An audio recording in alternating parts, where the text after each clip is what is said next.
RS Bengali ক্লাসরুমে সকলকে স্বাগত। আজকের ভিডিওতে আমি পশ্চিমবঙ্গ মধ্যশিক্ষা পর্ষদের অন্তর্গত সপ্তম শ্রেণীর ইতিহাস পাঠ্য বইয়ের নবম অধ্যায়, যে অধ্যায়টির নাম রয়েছে আজকের ভারত, এই অধ্যায়ের অনুশীলনীর সমস্ত প্রশ্নের উত্তর করিয়ে দেব। সুতরাং আমি চাইবো তোমরা ভিডিওটা স্কিপ না করে একদম প্রথম থেকে শেষ পর্যন্ত দেখো। এই পাঠ্য বইয়ের অন্যান্য সমস্ত অধ্যায়ের অনুশীলনীর প্রশ্ন উত্তরের ভিডিও আগেই RS বেঙ্গলি ক্লাসরুমে প্রকাশিত হয়েছে।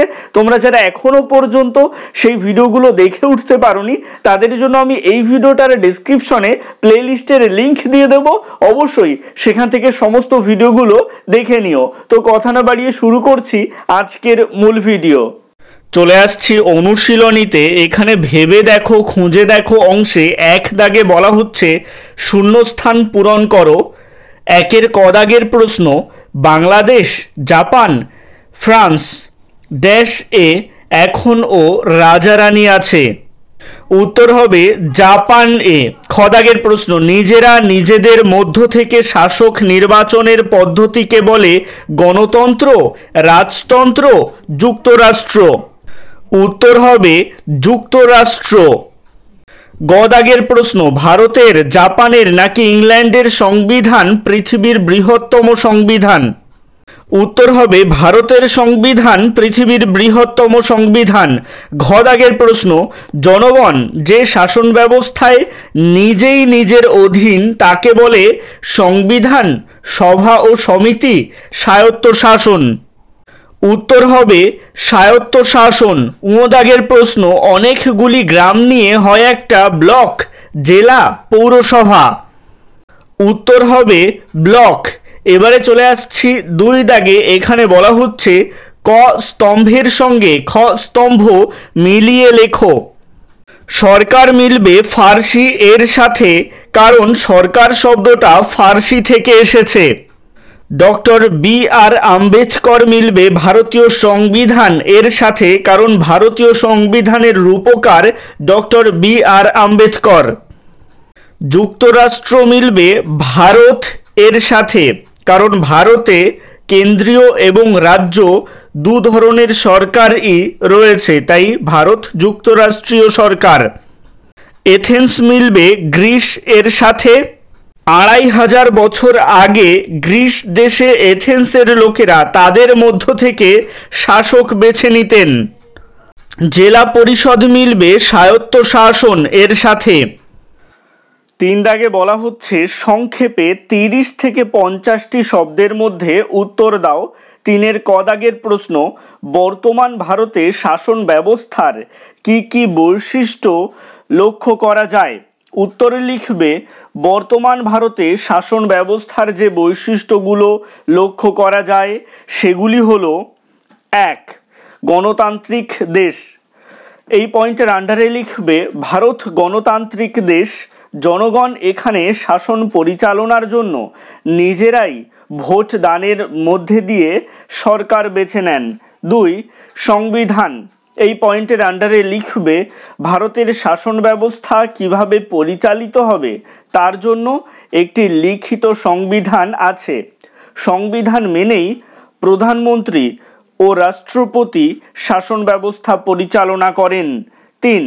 যুক্তরাষ্ট্রীয় সরকার। এই পয়েন্টের আন্ডারে লিখবে ভারতের শাসন ব্যবস্থায় কেন্দ্রীয় ও রাজ্য দুই ধরনের সরকারই আছে। একটাই কেন্দ্রীয় সরকার এবং প্রতিটি রাজ্যের নিজস্ব সরকার আছে, যাকে রাজ্য সরকার বলে। 4. সরকারি বিভাগ। এই পয়েন্টের আন্ডারে লিখবে সরকারের কাজকর্মকে চালানোর জন্য 3টি বিভাগ করা হয়েছে: আইন বিভাগ, শাসন বিভাগ, বিচার বিভাগ। সব দেশের মতো এই দেশেও বিচার বিভাগ বাকি দুটি বিভাগ থেকে আলাদা, যাতে কোনোভাবেই সুবিচারের পথ বন্ধ না হয় তার জন্য এই ব্যবস্থা। প্যারা চেঞ্জ করে হাইফেন দিয়ে লিখবে সর্বোপরি ভারতের শাসন ব্যবস্থা এমনভাবে গঠিত যে জনগণের অধিকার, স্বাধীনতা ও ন্যায় বিচার রক্ষা পায়। গণতন্ত্র, ধর্মনিরপেক্ষতা ও সংবিধানের মর্যাদা বজায় রেখে এই ব্যবস্থা দেশের ঐক্য ও অগ্রগতিকে সুদৃঢ় করে। এখানে যতগুলো পয়েন্ট লেখানো রয়েছে সবগুলো পয়েন্টই যে লিখতে হবে তেমনটা নয়, যত নম্বরের প্রশ্ন আসবে তার থেকে একটা পয়েন্ট বেশি লিখবে। যদি 2 নম্বরের প্রশ্ন আসে তাহলে 3টে পয়েন্ট লিখবে, যদি 3 নম্বরের প্রশ্ন আসে অন্তত 4টি পয়েন্ট লিখবে, এভাবে বুদ্ধি করে লিখবে। খ দাগের প্রশ্ন, যুক্তরাষ্ট্র ও সংবিধান কাকে বলে? প্রথমে বক্স করে পয়েন্ট করবে যুক্তরাষ্ট্র কাকে বলে। এই পয়েন্টের আন্ডারে লিখবে যে শাসন ব্যবস্থায় কেন্দ্রীয় ও রাজ্য দুরকম সরকারের ক্ষমতাই স্বীকার করা হয় তাকে যুক্তরাষ্ট্র বলে। যেহেতু ভারতে কেন্দ্রীয় ও রাজ্য 2 ধরনের সরকারই আছে, তাই ভারতীয় সরকার যুক্তরাষ্ট্রীয় সরকার। ভারতীয় যুক্তরাষ্ট্রের কেন্দ্রীয় সরকার নির্বাচন করেন দেশের সমস্ত জনগণ, রাজ্য সরকার নির্বাচন করেন ওই রাজ্যের বাসিন্দারা। তারপরে বক্স করে পয়েন্ট করবে সংবিধান কাকে বলে। এই পয়েন্টের আন্ডারে লিখবে প্রত্যেক দেশ কিভাবে চলবে তার নিয়ম কানুন আছে, এই নিয়ম কানুনকেই সংবিধান বলা হয়। বিধান শব্দের অর্থ নিয়ম। বেশিরভাগ স্বাধীন দেশেরই লিখিত সংবিধান রয়েছে। ভারতীয় সংবিধান পৃথিবীর সবচেয়ে বড় লিখিত সংবিধান। এবারে চলে আসছি গদাগের প্রশ্নে বলা হচ্ছে সরকারের কাজ কি কি। এই প্রশ্নের উত্তর তোমরা লিখবে সরকার শব্দটা ফার্সি শব্দ থেকে এসেছে। মধ্যযুগে ভারতে এই শব্দটির দ্বারা শাসনকর্তা বা শাসন ব্যবস্থা দুটোকেই বোঝানো হতো। সরকার ধারণাটি তার কাজের মধ্যে দিয়েই স্পষ্ট হয়ে ওঠে। সরকারের কাজগুলি হলো 1. দেশের শাসন ব্যবস্থা পরিচালনা করা, 2. নাগরিকদের ন্যায় বিচার ও নিরাপত্তা নিশ্চিত করা, 3. দেশের স্বাধীনতা বজায় রাখা, দেশের অভ্যন্তরীণ শান্তি শৃঙ্খলা বজায় রাখা ও আন্তর্জাতিক সম্পর্ক ঠিক রাখা, 4. কর সংগ্রহ করা, দেশের উন্নতির জন্য নানা পরিকল্পনা ও কর্মসূচি গ্রহণ করা, 5. শিক্ষা, স্বাস্থ্য প্রভৃতি ক্ষেত্রে উন্নয়নমূলক কাজ করা। প্যারা চেঞ্জ করে একসাথেই লিখবে সব মিলিয়ে সরকারের মূল লক্ষ্য হলো সংবিধান মেনে দেশের সার্বিক উন্নতি ও জনগণের কল্যাণ সাধন করা। সুষ্ঠু ও ন্যায়নিষ্ঠ সরকারই একটি দেশের শান্তি, শৃঙ্খলা ও অগ্রগতির ভিত্তি স্থাপন করে। ঘ দাগের প্রশ্ন, স্বায়ত্ত শাসন বলতে তুমি কি বোঝো? এই প্রশ্নের উত্তর তোমরা লিখবে সরাসরি শাসনে অংশ নেওয়াকেই বলে স্বায়ত্ত শাসন। স্ব মানে নিজের আর আয়ত্ত মানে অধীন। জনগণ যেখানে নিজেই নিজের অধীন সেই শাসন ব্যবস্থাকে বলে স্বায়ত্ত শাসন। পশ্চিমবঙ্গে এই স্বায়ত্ত শাসন দুভাবে দেখা যায়, শহর বা নগরের ক্ষেত্রে পৌরসভা আর গ্রামের ক্ষেত্রে গ্রাম পঞ্চায়েত। দাগের প্রশ্ন, নির্বাচনকে সাধারণভাবে কি বলে? ভারতে কত বছর অন্তর সরকার নির্বাচন হয়? সরকার নির্বাচনের সঙ্গে গণতন্ত্রের সম্পর্ক কি? উত্তর লিখবে প্রথমে বক্স করে পয়েন্ট করবে নির্বাচনকে কি বলে। এই পয়েন্টের আন্ডারে লিখবে নির্বাচনকে সাধারণভাবে বলা হয়ে থাকে ভোট হওয়া। তারপরে বক্স করে পয়েন্ট করবে কত বছর অন্তর। এই পয়েন্টের আন্ডারে লিখবে ভারতে 5 বছর অন্তর সরকার নির্বাচন হয়।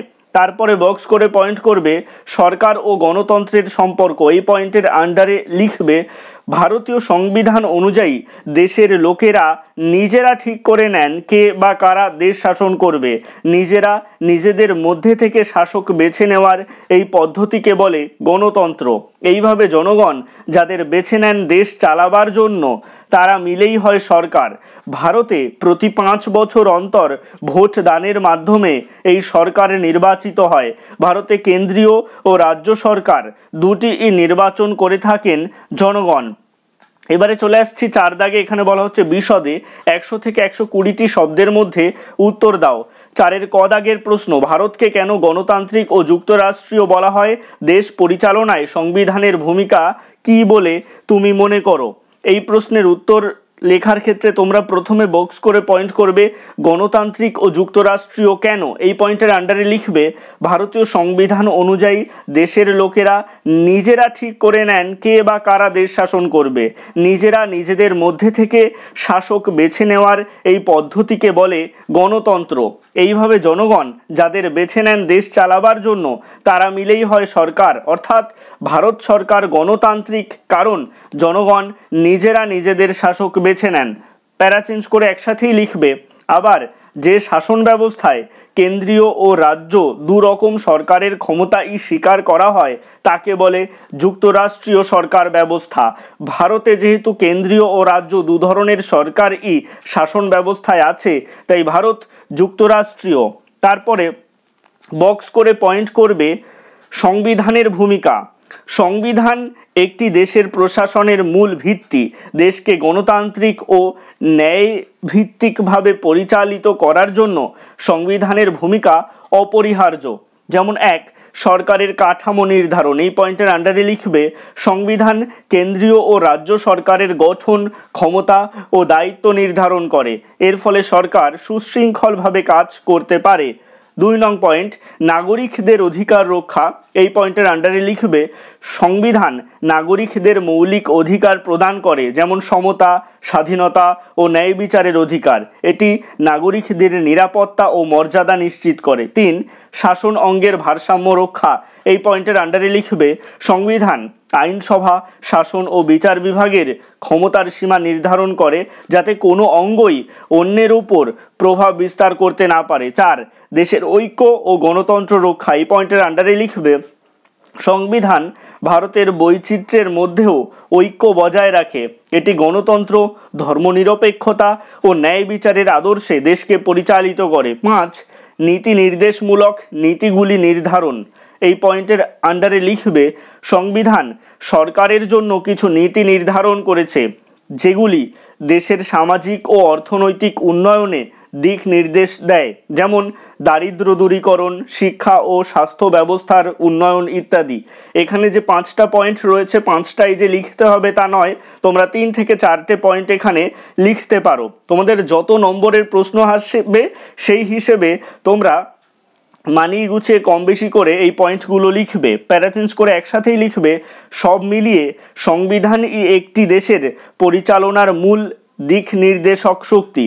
এটি সরকার ও নাগরিক উভয়ের অধিকার ও দায়িত্ব নির্ধারণ করে দেশকে সুশাসন, ন্যায় বিচার ও গণতন্ত্রের পথে পরিচালিত করে। তাই সংবিধানকে যথার্থই দেশের মূল ভিত্তি ও আত্মা বলা হয়। খ, সরকারের কয়টি ভাগ, ওই ভাগগুলি কোনটি কী কাজ করে, বিচার বিভাগকে কেন আলাদা করে রাখা হয়। এই প্রশ্নের উত্তর লেখার ক্ষেত্রে প্রথমে বক্স করে পয়েন্ট করবে সরকারের কয়টি ভাগ, এই পয়েন্টের আন্ডারে লিখবে সাধারণত সরকারের কাজ হলো দেশের শাসন ব্যবস্থা পরিচালনা করা।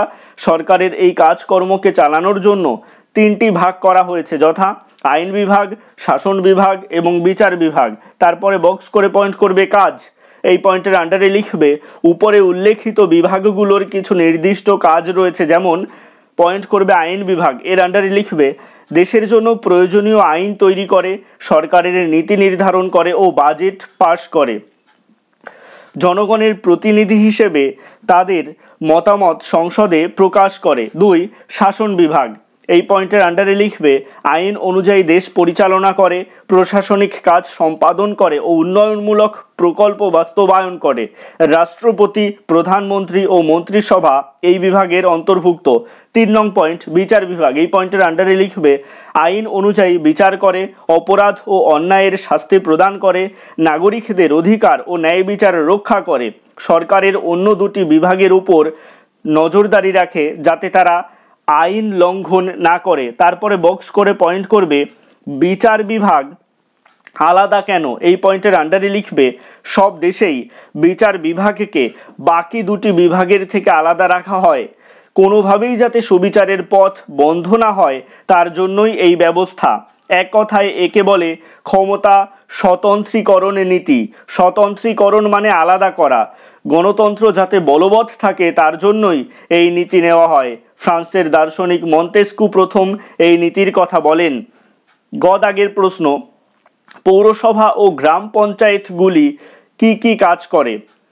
এই প্রশ্নের উত্তর লেখার ক্ষেত্রে তোমরা লিখবে পশ্চিমবঙ্গের স্বায়ত্তশাসন ব্যবস্থার দুটি অঙ্গ হলো পৌরসভা ও গ্রাম পঞ্চায়েত। এদের উভয়েরই নির্দিষ্ট কাজ রয়েছে। প্রথমে বক্স করে পয়েন্ট করবে পৌরসভার কাজ, এই পয়েন্টের আন্ডারে লিখবে শহর বা নগরের 18 বছর বা তার বেশি বয়সের বাসিন্দারা ভোট দিয়ে পৌরসভার সদস্যদের বেছে নেন।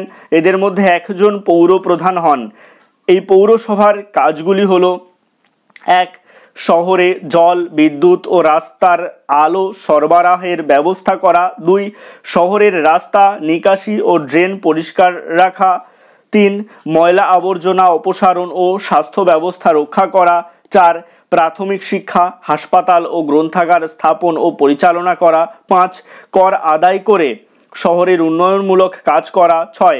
সমাজ কল্যাণমূলক ও সংস্কৃতির উন্নয়নের কাজ করা। তারপরে বক্স করে পয়েন্ট করবে গ্রাম পঞ্চায়েতের কাজ, এই পয়েন্টের আন্ডারে লিখবে গ্রামের বাসিন্দারা ভোট দিয়ে গ্রাম পঞ্চায়েতের সদস্যদের নির্বাচন করেন। তাদের মধ্যে একজন হন পঞ্চায়েত প্রধান। ওই গ্রাম পঞ্চায়েতের কাজগুলি হলো: গ্রামে পানীয় জল, রাস্তা ও আলোর ব্যবস্থার উন্নতি ঘটানো। 2. গ্রাম পরিষ্কার পরিচ্ছন্ন রাখা ও স্বাস্থ্য রক্ষা করা। 3. প্রাথমিক বিদ্যালয়, অঙ্গনওয়াড়ি কেন্দ্র ও স্বাস্থ্য কেন্দ্র পরিচালনা করা। 4. কৃষি, পশুপালন ও কুটির শিল্পে সহায়তা করা। 5. সরকারি উন্নয়ন প্রকল্প বাস্তবায়ন ও গ্রামীণ কর্মসংস্থানের সুযোগ সৃষ্টি করা। 6. গ্রামের মানুষদের মধ্যে বিরোধ মীমাংসা করা। এই পয়েন্টগুলো তোমরা কম বেশি করে লিখতে পারো, প্যারা চেঞ্জ করে একসাথেই লিখবে।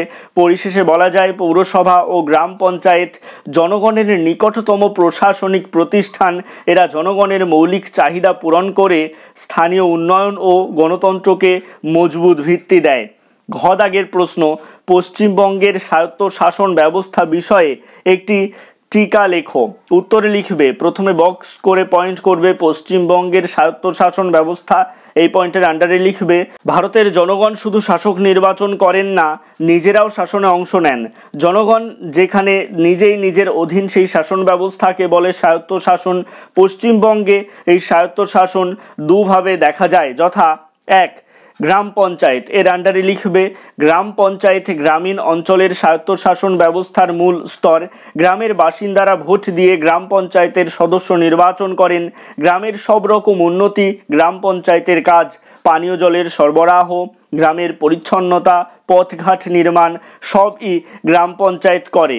আবার শিক্ষাদানের জন্য বিদ্যালয় করা, চিকিৎসা কেন্দ্র তৈরি করা, বন সৃজন করা এসব ও গ্রাম পঞ্চায়েতের কাজের মধ্যে পড়ে। 2. পৌরসভা, এই পয়েন্টের আন্ডারে লিখবে শহর বা নগরের স্বায়ত্তশাসন ব্যবস্থার স্তর হলো পৌরসভা। শহর বা নগরের বাসিন্দারা ভোট দিয়ে পৌরসভার সদস্যদের বেছে নেন। শহর বা নগরের জনসেবা, জনস্বাস্থ্য, উন্নয়ন ও প্রশাসন এগুলির দেখভাল করাই পৌরসভার কাজ। পানীয় জল সরবরাহ করা, রাস্তাঘাট বানানো, দূষণ রোধ করা এসবই পৌরসভাগুলি করে থাকে। বিদ্যালয়, হাসপাতাল প্রভৃতি বানিয়ে শিক্ষার প্রসারে ও স্বাস্থ্য উন্নয়নে পৌরসভাগুলি উদ্যোগ নেয়। বক্স করে পয়েন্ট করবে মূল বৈশিষ্ট্য, এই পয়েন্টের আন্ডারে লিখবে 1. স্বায়ত্তশাসন, স্থানীয় মানুষ নিজেই স্থানীয় সমস্যা সমাধানের ক্ষমতা রাখে। 2. জনগণের অংশগ্রহণ, এই পয়েন্টের আন্ডারে লিখবে নির্বাচিত প্রতিনিধির মাধ্যমে নাগরিকরা সিদ্ধান্ত গ্রহণে অংশ নেয়। 3. সরকারি তত্ত্বাবধান, এই পয়েন্টের আন্ডারে লিখবে রাজ্য সরকারের নীতি নির্ধারণ ও তদারকি করে, কিন্তু বাস্তবায়ন স্থানীয় স্তরে হয়। এরপরে বক্স করে পয়েন্ট করবে উপসংহার, এই পয়েন্টের আন্ডারে লিখবে পরিশেষে বলা যায় পশ্চিমবঙ্গের স্বায়ত্তশাসন ব্যবস্থা জনসাধারণের অংশগ্রহণ বৃদ্ধি, স্থানীয় সমস্যা দ্রুত সমাধান এবং উন্নয়নমূলক কার্যক্রমকে সহজ ও কার্যকর করতে গুরুত্বপূর্ণ ভূমিকা পালন করে। দাগের প্রশ্ন, প্রাচীনকালে ভারতে ও অন্য কোথাও গণতন্ত্রের কথা জানা যায় কি? সেই গণতন্ত্র কেমন ছিল বলে তুমি মনে করো? উত্তরে লিখবে গণতন্ত্র ব্যাপারটা নতুন ধারণা নয়, প্রাচীনকালে ভারত ও অন্যান্য দেশেও গণতন্ত্রের কথা জানা যায়। যেমন বক্স করে পয়েন্ট করবে প্রাচীনকালে ভারতে গণতন্ত্র, এই পয়েন্টের আন্ডারে লিখবে 1. ষোড়শ মহাজনপদের আমলে কয়েকটি মহাজনপদ ছিল অরাজতান্ত্রিক, যেখানে কোনো রাজার শাসন ছিল না, সেগুলিকে বলা হতো গণরাজ্য। এরকম দুটি গুরুত্বপূর্ণ গণরাজ্য ছিল মল্ল ও বজ্জি বা ব্রিজি। গণরাজ্যগুলিতে জনগণ সবাই মিলে আলাপ আলোচনার মধ্য দিয়ে কর্তব্য ঠিক করতেন। 2. বাংলায় শশাঙ্কের মৃত্যুর পর বহু বছর মাৎসান্যায়ের পরিস্থিতি চলার পর বাংলার প্রভাবশালী লোকেরা মিলে খ্রিস্টীয় 8ম শতকের মধ্যভাগে গোপাল নামে একজনকে রাজা নির্বাচন করেন। এটাও গণতান্ত্রিক পদ্ধতির এক অন্যতম নজির। এরপরে বক্স করে পয়েন্ট করবে প্রাচীনকালে অন্য দেশে গণতন্ত্র, এই পয়েন্টের আন্ডারে লিখবে আজ থেকে 2500 বছর আগে গ্রিস দেশে গণতন্ত্রের কথা জানা যায়। গ্রিস দেশে এথেন্সের লোকেরা তাদের মধ্য থেকে শাসক বেছে নিত। শোনা যায় যে লোকেরা ভাঙা কলসির টুকরোর উপর পছন্দ মতো চিহ্ন এঁকে আরেকটা আস্ত কলসির মধ্যে ফেলে দিত। যার পক্ষে বেশি কলসির টুকরো জমা পড়তো সেই হতো শাসক। এরপরে বক্স করে পয়েন্ট করবে উপসংহার, এই পয়েন্টের আন্ডারে লিখবে পরিশেষে বলা যায় প্রাচীনকালে গণতন্ত্র পুরোপুরি সর্বজনীন ছিল না, তবে জনমতকে মূল্য দেওয়া হতো এবং সাধারণ মানুষের সীমিত অংশগ্রহণও ছিল। নারী ও নিম্নবর্গের মানুষেরা অধিকাংশ ক্ষেত্রেই এই গণতান্ত্রিক অধিকার থেকে বিচ্যুত ছিল। আজকের ভিডিওটা এই পর্যন্তই। ভিডিওটা কেমন লাগলো অবশ্যই কমেন্টের মাধ্যমে জানিও। ভালো লাগলে লাইক করো এবং একই ক্লাসের বন্ধুদের সাথে ভিডিওটাকে শেয়ার করতে ভুলো না। ভালো থেকো, সুস্থ থেকো সকলে, আর অবশ্যই RS বেঙ্গলি ক্লাসরুমের সাথে থেকো। সবশেষে একটাই রিকোয়েস্ট, এখনও পর্যন্ত যারা চ্যানেলটিকে সাবস্ক্রাইব করে উঠতে পারোনি তারা অবশ্যই চ্যানেলটিকে সাবস্ক্রাইব করে দিও এবং পাশে থাকা বেল আইকনটিকে প্রেস করে অল বাটনে ক্লিক করে দিও নতুন ভিডিওর আপডেট সবার আগে পেতে।